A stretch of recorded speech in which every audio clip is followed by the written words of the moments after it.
Now, exercise review exercise 9, question number 3. We will solve question number 3. Part 1 is 6, 3 and 3 minus 3. Part number 2 is 7 and 5, 1 and minus 1. Part number 3 is 0, 0 and other point is point 4 and minus 4 and minus 3. There are 3 points. Now, class 8th, we will solve only part number 1. Part number 2 and part number 3 is your homework. You will do yourself. So, the solution of part 1 is, it is x1 and y1, it is y2 and x2 and y2. So, according to formula, we will write here x2 minus x1 whole square plus y2 minus y1 whole square.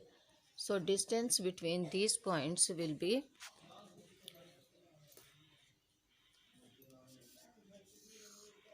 x2 is 3 minus x1 is 6 whole square plus minus 3 plus 3 minus 3 and minus 3 again whole square.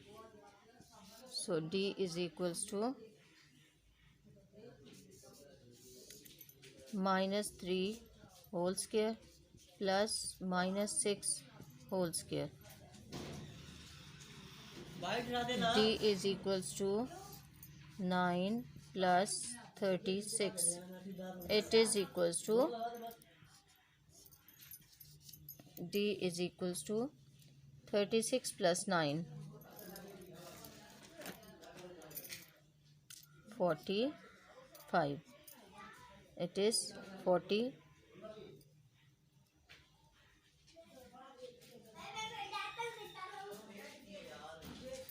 under root.